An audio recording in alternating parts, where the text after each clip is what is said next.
Hello friend, তোমাদের সবাইকে welcome আমার নতুন একটা মিনি ব্লগের সঙ্গে। তো আজকে সন্ধ্যাবেলা যাচ্ছিলাম জামাইবাবু আর ননদের সাথে মার্কেটিং করতে, সেই মিনি ব্লগটা তোমাদের সাথে শেয়ার করব। তো এই জায়গাটা কে কে চেনে তারা কিন্তু আমাকে বলো, রানাঘাটবাসী কমেন্ট করতে বলো না কিন্তু। আর এই যে আমাদের রানাঘাট, তোমাদের সবাইকে ওয়েলকাম, সবাইকে স্বাগত।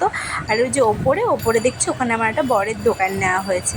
আর এই যে দেখতে পাচ্ছ, এখন এদের মধ্যে কত ভালোবাসা, আর আজকালকার ছেলে মেয়েদের মধ্যে এত ভালোবাসা না। আর এই জায়গাটা, এই যে দেখতে পাচ্ছ কে কে টেডি ভালোবাসো, তারা কিন্তু একটা ছোট্ট রেড হার্ট কমেন্ট করে দাও। আর এখানে নেওয়া হচ্ছিল আমার জায়ের জন্য আচার, কারণ কী নিয়ম আছে দিতে হয়। আমি একটা গাছ নিয়েছিলাম মানি প্ল্যান্ট, তো তার জন্য আমি একটা টব কিনে নিলাম। আর এই যে লোভ লাগলো তো নাকি। আর এখানে একটা ঘট কিনে নিলাম, কারণ আমি অনেক দিন ধরে ভাবছিলাম যে টাকা জমাবো। আর এখানে দিদি জামাইবাবু এসেছিলো জুতো কিনতে, তারপরে দিদি বললো চলো চলো কিছু খেয়ে না যাক। তো সেই লোভে পড়ে খেলাম ঠিকই। এদিকে তোমরা আবার বলবে এই নাকি তুমি ডায়েট করছো, ভাই বমি হয়ে গেছে। আর এখানে আমার শাশুড়ি মা জামাইবাবুকে একটা ষষ্ঠীর জন্য জামা গিফট করলো। তো যাই হোক, ভিডিওটা আজকে এই পর্যন্ত। সবাই ভালো থেকো, সুস্থ থেকো, সবাই।